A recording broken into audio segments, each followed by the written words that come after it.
All right, so I need Discord back up, and I can just hit the 3 buttons up top. Green, yes. Full screen. No, I'll do this one, and I'll do the web links. This one. Nice. Okay. Dude, I like the new. That was very fast and easy, and everything else was just melted. And this was on the left, on the right. Nice. I dig it. Groovy. Yeah, that's fun. All right. Do we want to get this show on the road? Always. This time.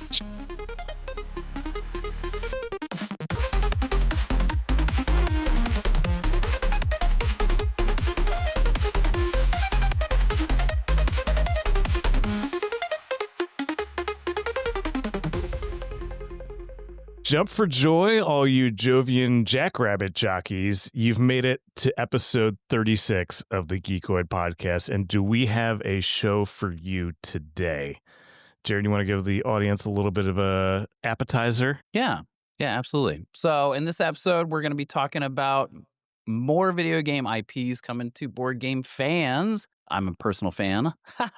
Warner Brothers Discovery looking at being acquired and who's very interested. More unsettling Xbox news. We look at indie games and data from Steam and potentially amazing release of Mortal Kombat Legacy Collection. Yeah, which is very near and dear to my heart. Same. I mean, I have, you can't see it, but I have a few maquettes of Scorpion and Sub-Zero hanging out on my bookshelf. Oh, really? I didn't even know that, dude. That's awesome. Yeah. That's super cool. It's actually like two bookends. Like one is Scorpion, one is Sub-Zero, and he's like pulling him through. It's probably one of my favorite like collector's edition kind of swag that I've ever gotten. Very cool. Yeah. But yeah, where do we want to start? Maybe Warner Brothers Discovery. Sure. So yeah, they've considered selling some of their assets. So Warner Brothers Discovery, for all those not in the know, also includes CNN and HBO. They merged, they combined, and now they're like, I don't think it's working out so well. So let's see how we can divest and split these things back up, maybe sell them. Yeah, it's kind of at this juncture, though, I'm a little bit curious, like who wants that content and who's willing to pay a premium. I can't imagine, like, I don't know. I'm sure some people like watch Discovery Channel and no, not anymore. I mean, not me. Yeah, I feel like there's all these legacy networks and channels that all got bundled together. And in the streaming renaissance, like these kinds of things have been difficult to find a way to, I don't know, stay relevant. Yeah, I would agree with that. Like people are just coming up with new content and putting on YouTube and like just rising in the ranks when it comes to the amount of consumption that people are generating. So it'll be interesting. You even look at, like, you had TV cable, and then now, everything is online and internet and streaming.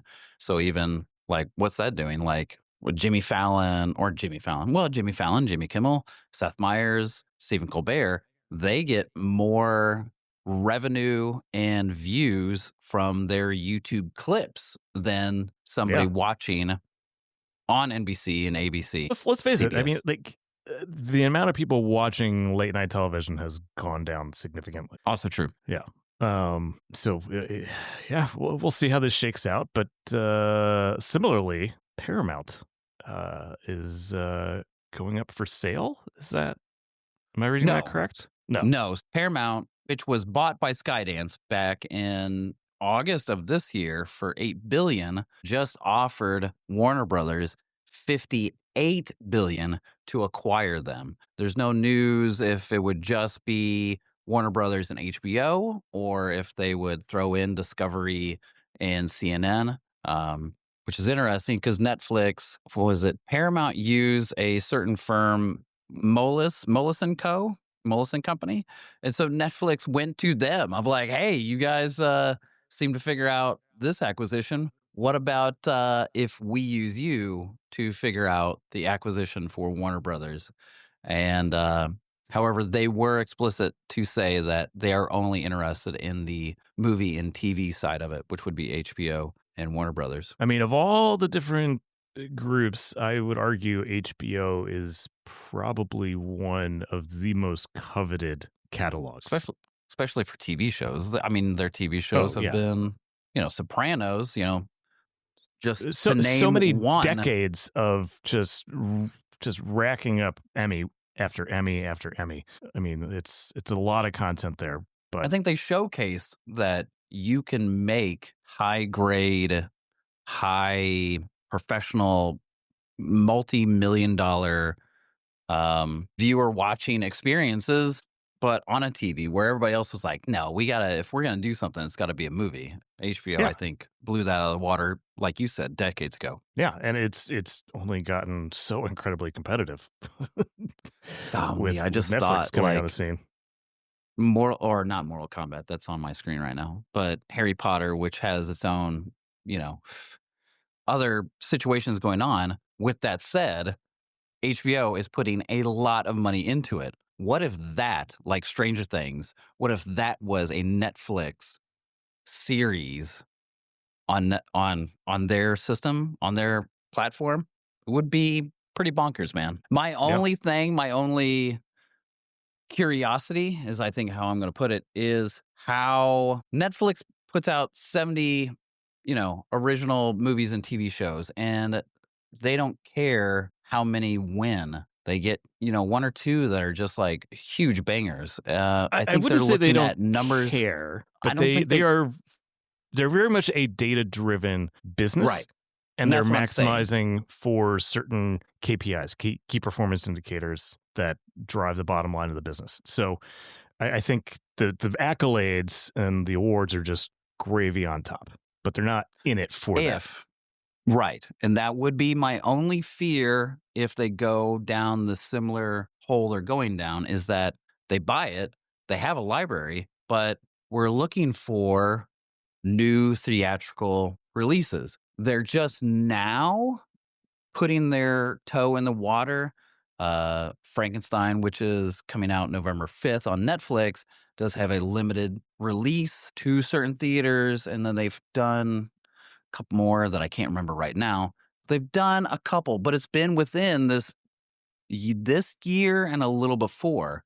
So there are K-pop some Demon Hunters coming out in there theaters too, because they want to try and get that Academy Award nod. So they're starting to dabble. So my fear would be that this might not happen for, how do I say this? Like, them buying Warner Brothers may then hamper any of that type of stuff, and it just go to their streaming services. My hope is that they are dabbling in it. And I do say it in high quotes. They're dabbling. They're seeing what they can produce and what revenue they're going to get from being theatrical. If they buy Warner Brothers, in my opinion, they really need to stay with, Warner Brothers theatrical releases, along with HBO's high-grade caliber TV shows. So we'll see what happens. It's going to take probably several months for this to unfold. But yeah, I mean, I say that, and then we'll get news next week that it was bought by Apple or somebody. Well, and that's my hope. And it's rumored, and it's only rumored, but I really hope, because Apple does need a library, and they're doing a really good job. They have a lot of original IP. It's doing really good. They're putting a lot of money out there, and they did F1, which you and Rachel saw, and you guys really liked it. Brad Pitt did a good job. God, it was a good story. I cannot wait for that to come to Apple TV Plus. Apple TV, they dropped the Plus. That's good. You know what? They didn't need the Plus. I think it's fine. I mean, it's a bit confusing now. You have the box and you have the software. The box, the subscription service. It's all, you know what? People will figure it out. Yeah, I get it. But Apple would be interesting. Apple would be fascinating, actually. Yeah. So the one person who's not is Disney, and it makes total sense. They don't need more content. Yeah, they bought Fox for $71 billion. Back in the day. They bought Marvel, further back from that. Then, they Which, just acquired Hulu from Comcast for $43 million. So they're 439 million. 400. So they're I was doing like 43 million would be quite a steal. They're doing spectacular, and they've blown a ton of money. Yeah. I mean, here's the thing. We're running into a situation where as consumers, we only have so many hours in a day to watch movies, watch TV shows, play video games. And it's the market is just getting more and more competitive for people's time, honestly. And like, and you're seeing that with a lot of these, I want to phrase it as hard choices, but maybe they're not. So like Microsoft announced a whole bunch of layoffs across their Xbox division. Amazon also has basically said sayonara to their gaming division. So New World, which was their MMO, is basically being sunset. They're delivering the final content, and then they're going to put it into maintenance mode. So I've heard mostly good things. I never played it. So Microsoft also did a huge layoff on a lot of their other Microsoft specific departments. It's happening across the board. Yeah. It is a scary time. And with the government shutdown, we don't actually have a lot of transparency into how this is impacting the wider economy and like the wider jobs numbers as a whole. So once the government comes back online, we might, it might be a bit of a shock. But this is not a econ podcast. So let's get back on track. It does relate. Because again, it is, economy. And if things are going south, then you're going to see other companies also moving in that direction. Yeah. To I preserve think and stay alive. Yeah. Back to Microsoft. They've said now explicitly that they want their Xbox division to have effectively a 30% profit margin, which pretty high. It's ridiculous high. I mean, the typical gaming industry profit is 17 to 22, Eric. The thing that rubbed me the wrong way was that they said they need this level of profit in order to continue innovating. And I think that's bullshit. Sorry. I was gonna, you took the words right out of my mouth. Come on, man. I mean, here's the thing. There are indie devs who are making no money, and you know what? They managed to innovate. So this whole concept that you need a 30% profit margin, maybe from a business standpoint and from a shareholder standpoint, you have a fiduciary duty to deliver the highest amount of profit to your shareholders. So I guess from that standpoint, maybe you do need to have 30% profit margins in order to take more risks, which I get, but the way it came out, I guess it was tone deaf, especially to all the people that you are laying off. And still saying that they are just balls to the wall, making so much profit. So at the same time that they're laying off people, they're also speaking how amazing they are. And that's not great for me, who loves their brand and wants to be a part of that Xbox brand. I just, that's not comforting to me. Yeah, but they'll push out some more good games, hopefully, and we'll forget about all this because that's how the media cycle goes. I think on the software end, I mean, they are right now, in my opinion, they are the juggernaut of software, because 5 years ago, they acquired a ton of crazy studios, AAA plus studios, Bethesda and Blizzard to be two of them. So they're pumping out some serious crazy stuff, and they're really looking at this broader scheme of why only have it on Xbox, because also they have this idea of the Xbox can be anywhere. So this kind of a software third-party cross-platform, multi-platform system. So then like Halo is coming to PlayStation. It's going to be a campaign mode only, not a multiplayer mode. but you just took away your IP's brand ambassador of Xbox. Like, So here's the thing. Sony had Bandicoot, but now I would say it's probably like God of War or somebody else. Rest in peace, Crash. As the mascot for PlayStation. It was until that went away. But Microsoft had Master Chief. He had John.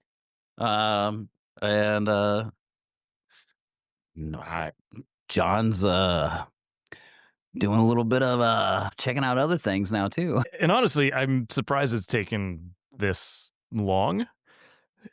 Here's the thing.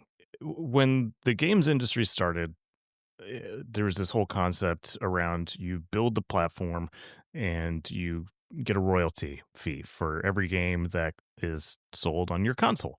And that's how it worked for about 3 decades. And then the internet exploded and you could play games on your phone, on your computer, on any console. And this whole royalty concept, I think, has started rubbing developers the wrong way. Or it's like, why, like, you put out a piece of hardware, why do I have to give you 10-20% right off the top? I mean, it's similar to what Apple's doing with their 30% take on the App Store. And I think developers are going to start looking for new ways to monetize.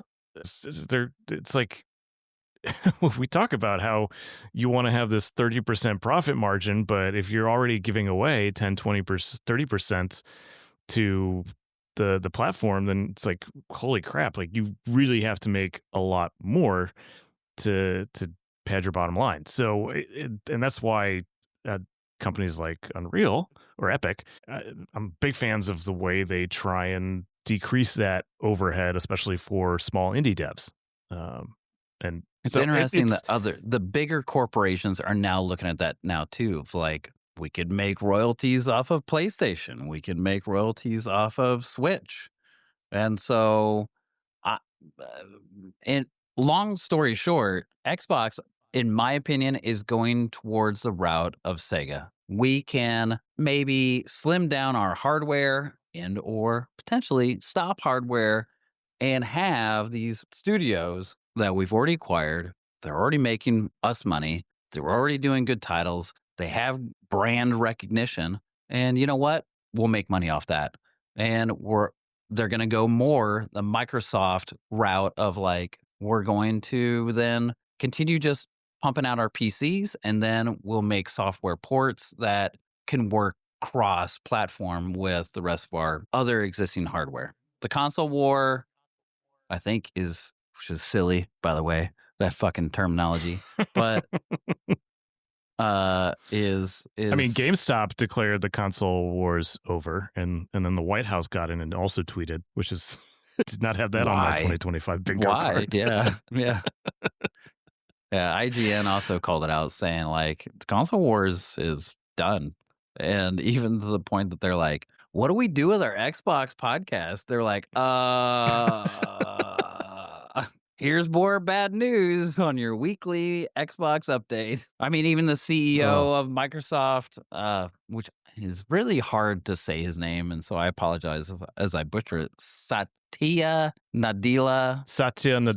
Thank you. And I will not repeat that. Stated that the future of Xbox, will be an innovative hybrid console PC experience. So they're still saying there will be, which we stated in our opinions, there will be one more console-ish. But it will be a console PC experience. If and you again, take with this everywhere on every platform. If you take a long view at the arc of technology and the way we interact with it, I think we're going to eventually move away from having, I don't know, these discrete devices to a more ambient computing model where you just interact with stuff wherever you are. And it knows who you are. Everything is in the cloud. And it's like, you can play this game on your refrigerator, or you can play it in your basement. And God, don't really, get me there's on no Samsungs. Samsung's refrigerator, which are now going to release ads on your fridge. But I didn't want to talk about that. I'm just throwing it out there, folks. You Google it. Samsung announcing ads on your fridge. Don't buy that fridge. No, do not. So I think in that future, there's no quote unquote platform. And I think that's why Microsoft is making this bet that they just want Xbox to be anywhere and everywhere, and that Xbox is kind of like the gaming layer of your life. And it's a very smart play. And I'm kind of curious to see how PlayStation responds. Listen, Eric, I hate that I think we're going to lose a competitor in the console space. It's going to be down to PlayStation and Nintendo, and they are vastly different, especially Nintendo. Nintendo has always been almost Apple. They are going to be in their own little realm of fantasy and whatever, and just do their own thing, just like Apple does, where you're like, what the but it comes out and you go, oh, okay. PlayStation plays it very safe and damn good. And so they don't have anything to worry about. Xbox has had a long run of like being almost the underdog, like really just pushing out great hardware and just falling flat constantly. I do agree that I think this is the right move for them. I just don't like it. Because I like that brand. I like being that fan of Xbox. I like being that loyal little person of things. Like, I'm not a sports ball guy, so I'm not a Spartans versus Michigan or IU and Purdue. Terrible game. Sorry, did I bring? I get to listen to it at work, and I go, yeah, okay, great. But anyway, but I am a video game sports ball fan of this competition, and I do, we've said it for years, and other economists have said it too, before we were even alive, like competition breeds growth. Xbox being somebody that it looks like it's very obvious they're fading out, and in a very smart way, but it's going to be one less competitor to that market, and that makes me a little nervous, but more so sad. We'll see. It's going to be an interesting future, but I think we should keep this party moving. You say it all the time. No, I just don't have any more commentary to add at this juncture, but I know we do have a lot of things we want to get to. Steam, yes, the gas which form is of water. Two part, what you put up, but then also my opinion piece, which I think will end on the Microsoft part, and then you can go into the data. So I was thinking about the CEO's comment about how Xbox has, what was his comment? We'll scroll back up. His comment about how Xbox has just really pushed PC gaming and just how amazing it is. And I couldn't help but think that, gosh, Eric, and just tell me if I'm wrong, but it wasn't Xbox or Xbox Game Pass or any of their library that really pushed Windows gaming. It was Steam. We were in college 15 years ago. That really 20, has been like 20 plus years ago. Primary driver. Thanks. Let's just add that to our age. The primary driver of PC gaming's, prominence on Windows system. Building, quote unquote, a massive and successful marketplace long before, I love it so much, Xbox focused heavily on PC gaming. It's been Steam. Steam revolutionized things to the point that, there are a few companies that you can touch when it comes to innovation and longevity. I would put Apple, I would put Steam, and then I would put Nintendo. Valve. AKA Valve, yes. Valve. Yes. So there's a reason why, Microsoft, you have such a great gaming population on all of your hardware and on your x86 or whatever you're playing around with now. And that is because of Valve. So please thank them at some point in time. Credit where credit is due. So to that point, there is an interesting piece of data that came out last month. 13,000 games have been released on Steam this year so far. 8% of those are estimated to have grossed over 100K.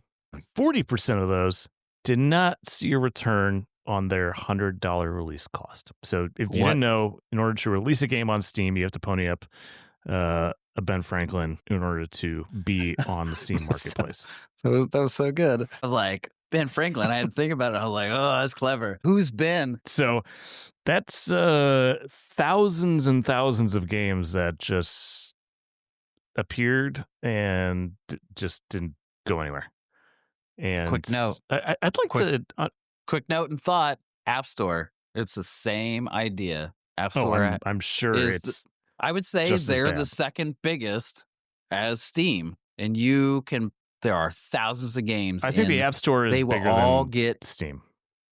Oh, I really wanted to just give love to Steam. Shh, shut your mouth, Erik. Shh, shh. Steam's amazing. But similar. It's maybe very Valve sad. will hire me because I know Microsoft won't at this point. Yeah, well, Steam definitely will. Yeah, but then I have to move to Washington. And, oh, that's so sad. I'm so disheartened for anything West Coast.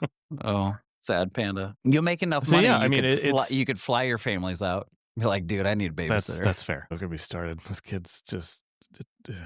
Anyway, not gonna go there. It's been a rough week. So yeah, like Steam, a lot of games not doing anything, and which has me second guessing myself in this indie quest that I'm potentially embarking upon. It's similar to YouTube. It's like throw out a channel and there are 200 to 3,000 more. Like, how are you gonna stand out to?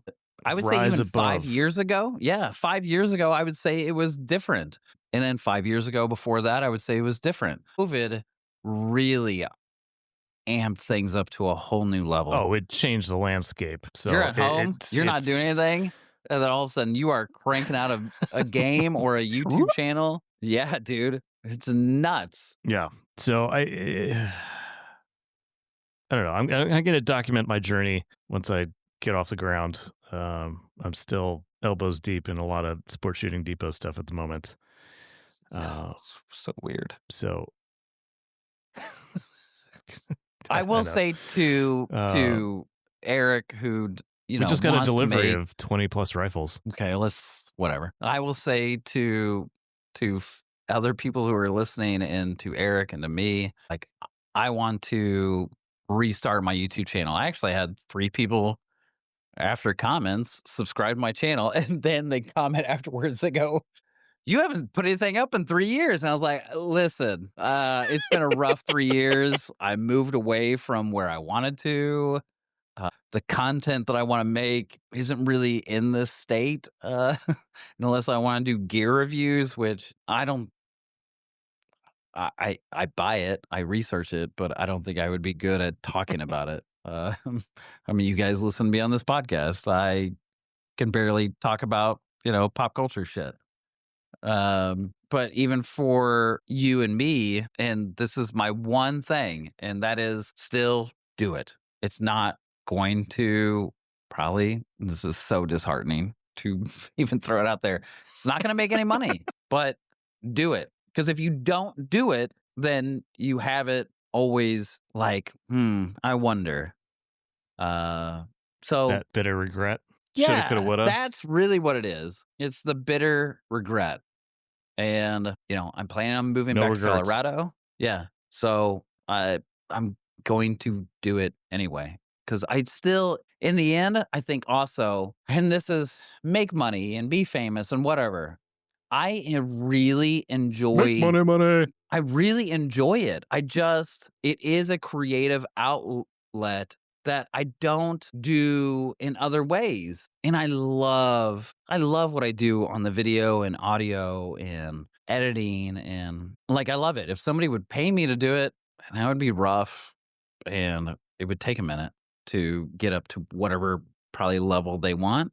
Gosh, It would be the hardest job I ever had, and also probably the most rewarding. I 100% agree with that. And like I've done a lot of introspection over the last couple months, just trying to think about what's next for myself, where I've gone with my career, what I want to do, and the most rewarding, most fulfilling parts throughout my life have always been what I've been creating, whether it's designing software or building levels for Doom 2 RPG.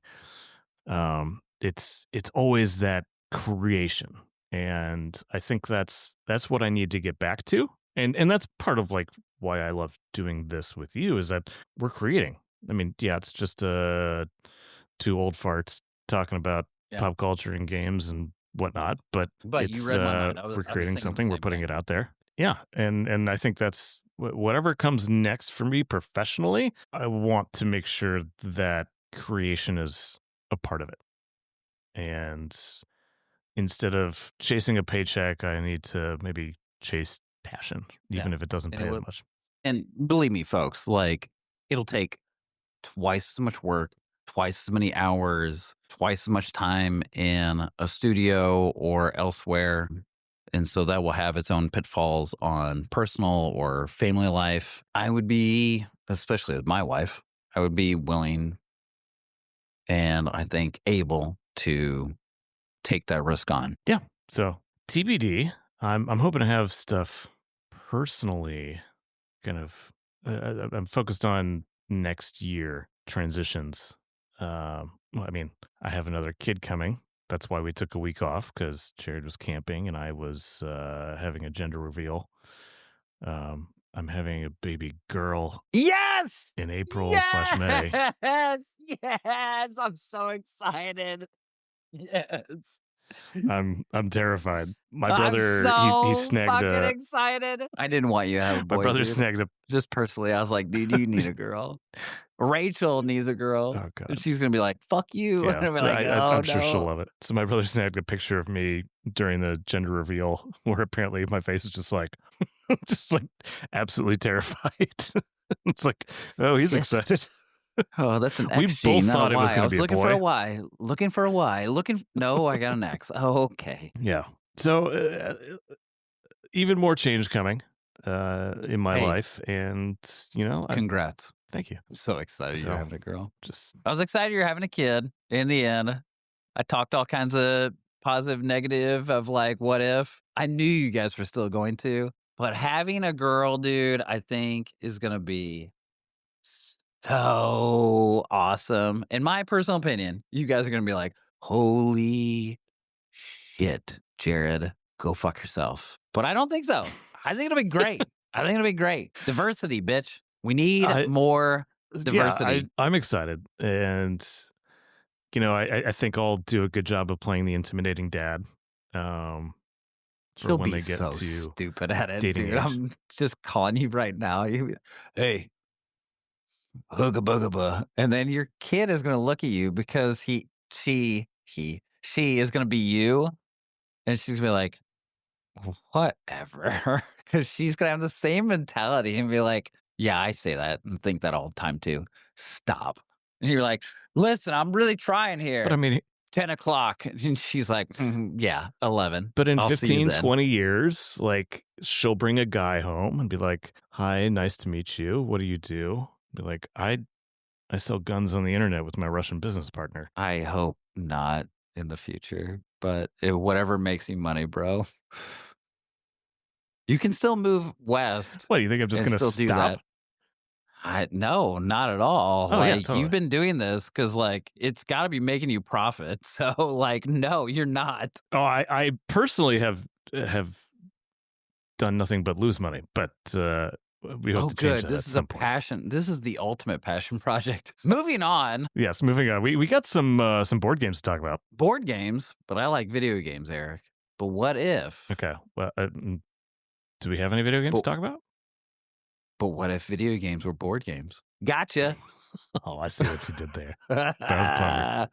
So, 2 new video games IPs to board games are currently on Kickstarter. One, and this has happened a few times, but there is a Doom video game that is a 1v1, meaning you are Doom guy going up against all of the demons, and the other person is the person controlling all of the demons, which I think is a cool concept. Such a neat concept. You don't see a lot of board games that do this, like, just head-to-head, mano-a-mano, whatever, that are also so extremely different in how you interact with the board and how you need to win compared to the other person. And this is Doom Arena. What I love is because Dark Ages just came out. We've been talking about it. And they have a Dark Ages expansion. That's super cool. This company was so It's really cool looking.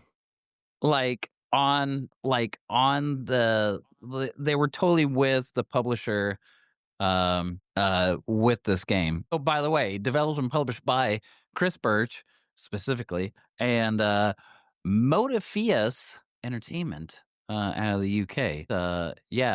There should be in show notes or in the description, there'll be a lot of links to all this stuff. The game already funded, so it's good to go. There are still 19 days remaining if you wish to get on this Kickstarter and learn more about it, because I'm not going to go into more detail. That was pretty good. Great minis, very detailed. If you're a painter, which is another side hustle or whatever, you will be absolutely in love. And there is a ton of content. You could spend $50 or you could spend a lot more money, because more content, more stuff. Yeah. Yay! But there's 19 days remaining on that. The second one, which I've heard more. So I mean, I just got to say, I'm kind of pumped for this, man. Especially Doom. I mean, you are a big Doom guy. I am part of the Doom heritage, so yeah, you are absolutely. Just pump myself there. Refresh my memory. Why you're part of the Doom heritage? What time period was that? What were you doing? What'd you do? Well, I was a game designer on Doom 2 RPG. This was 2008, 2009. You were in almost 20 years ago. You bachelors? Were you master's degree? What were you? How'd you in between even get this? Undergrad and grad school. I graduated from undergrad and said, "Here's my demo reel that I made in Unreal Engine 3." Got me the interview. And I landed a job down in Texas that did software. And then I skipped Unreal Engine 4, and now I'm tinkering with Unreal Engine 5. Yeah, which is a hot fucking holy shit. Not a hot mess. It's just very, oh my God, very diverse. So yeah, I was there for a little more than a year. I was there during the ZeniMax acquisition. So when they were bought by Bethesda et al. So are they now technically they told part us of Microsoft and we went as well? And saw a movie. Oh yeah. Yeah, they are 100% part of Microsoft. Another studio. So every time I fill out an application for Microsoft, I have to say, "Have you worked for Microsoft or any other subsidiaries?" I'm like, technically yes, but I don't think it really matters at this point. But that was before, kind of. That was before. Yeah, it was before times. You'd be like, no. It was before soft. You were hard at that time. They were soft. Before soft. Later. Another. This is a more. All right, but almost indie. Board games. What? Board games. Another indie, Vampire Survivors, which is this weird indie cult following. What kind of a game do you call indies or Vampire Survivors, where swarms are coming in and you just have to just mow them down until it comes to the end? Is that like a wave battler? I would call, like, waves and waves are coming in, and then you will gain some stuff. I think that's a good way to describe it. Okay. So it's a 1 to 4 player co-op wave battler, the original PC and also on iOS and iPadOS, is similar. You are this one person and you're just surviving as long as you can, as waves are just coming around you at all 360 degrees. This also was fully funded. Also has 19 days remaining. It came out. It was announced the same day as Doom Arena, which is kind of crazy to even think that for my board game brain. but it's also on Kickstarter. The link will be technically below. It looks fun. It looks super fun.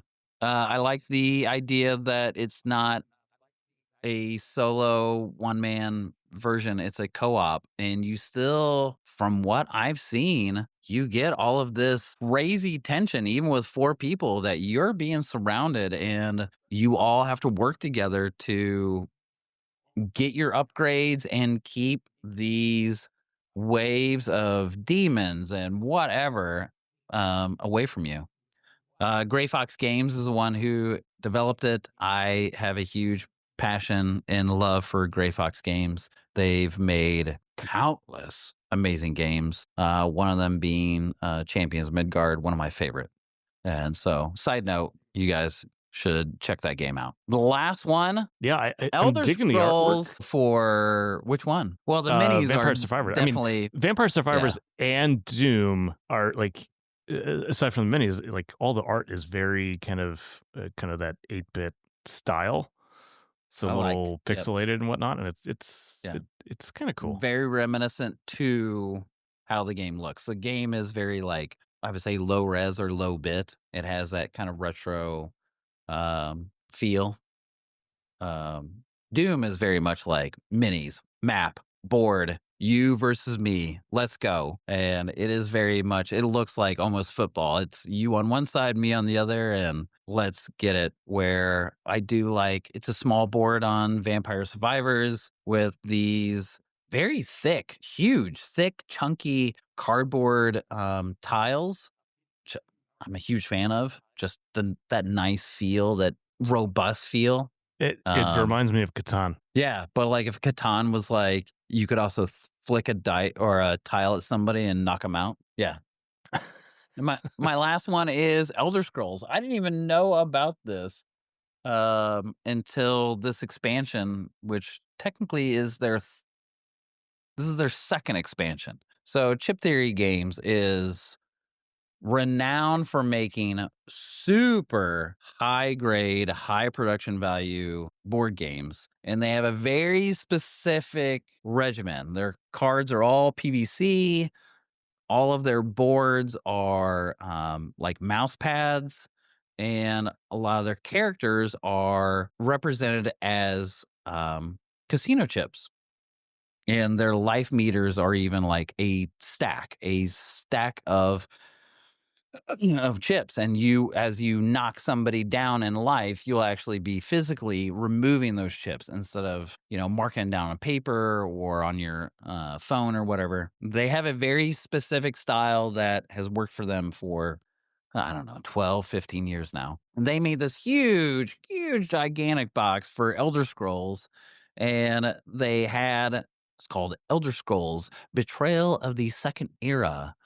And then during that time, they had a expansion to go with it. Well, they just created a second expansion called, where are you, baby? There you are. Elder Scrolls Heroes of Tamriel expansion. It was recently funded as of October 14th of this year on GameFound, not on Kickstarter, and it raised $3.7 million just for the expansion. Holy moly! Holy moly! Game, that is impressive. The base game is $224 in change. This is a 95 cents. Big 95 cents. This is a big game. This is a big box. This is like, if anybody knows Gloomhaven or Scythe, if you add in all the expansions, this is a big box game. This is what we would call like a lifestyle game, because the game takes 2 to 4 hours, depending on player count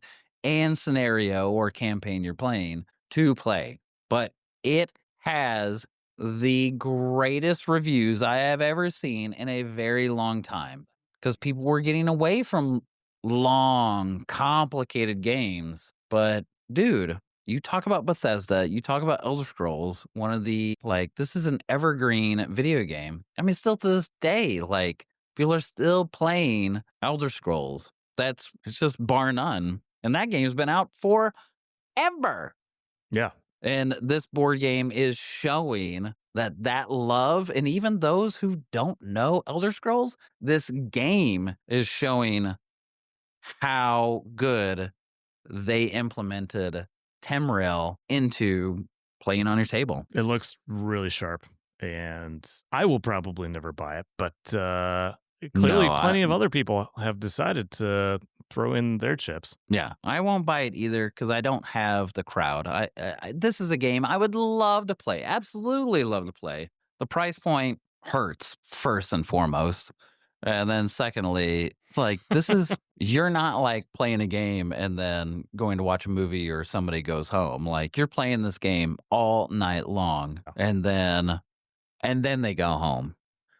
I don't have that kind of crew, not at all. But I have to mention it. People have to at least, if you're interested, I think it's worth exploring, looking at. It's fascinating. And there are some they hired or paid some very famous content creators to come in and show off this game. And they were, including me, blown away. It was super fun, even just to watch other people play the game and see how these, because they use very unique components of casino chips to play as characters, and how they use the mats in using dice to track your health and stats, and they're super unique from the rest of the board game industry. And to implement it into Elder Scrolls, looks like they absolutely nailed it. All right, you're breaking up big time and you're not coming through to me anymore. So sad. I don't know if Katie's on TikTok or what's happening. She might be. She might be. Or I'm talking too loud. I got let's too try and bring this excited. home. I think there's one more game we want to talk about, and this one is digital in its existence, and it is the Mortal Kombat Legacy Collection, which ships on December 12th. So available. What is it? Available on the original Mortal Kombat? Yeah, I think it's everything. It's it's Super NES, Sega Genesis, Game Boy Advance, Game Gear, if anybody remembers that. I barely remember it. The Sega 32X, which I do remember, and more, which I used to remember, but I don't remember. That's why I put in more. This is like every weird Mortal Kombat that ever came to existence across every platform somehow, which I'm not exactly sure how, especially for Nintendo. Like Nintendo was like, sure, you can put Game Boy and Game Boy Advance on here. I'm actually really impressed by that. I'm sorry, your lips are moving, but there's no audio coming through. Oh no, is it dead? Sure is it? No. It's the. I'm pretty sure it's a bandwidth issue. Like it's because we're having connection problems, but it's just hilarious because I'm sure you're giving a great synopsis of what this is, but I can't hear what it is. But I know what Mortal Kombat is, and you can bet your bottom dollar that I will give Ed Boon my 2 cents to pick this up. Well, here, we'll just go to this then. How's that? I mean, here's the thing. We know it's being recorded on your end. So even though I can't hear you, the audience will be able to hear you. Oh. And that is what matters. Well, yeah. But and so I think right now it's a good time to wrap things up. So to all of our loyal listeners, this has been another riveting episode of the Geeqoid Podcast. Hell and yeah, it has. Erik and Jarrad, thank you for tuning in. And we'll see you next week for episode 37. And stay tuned because there might be a newsletter dropping next Friday. Ta-da! End of transmission.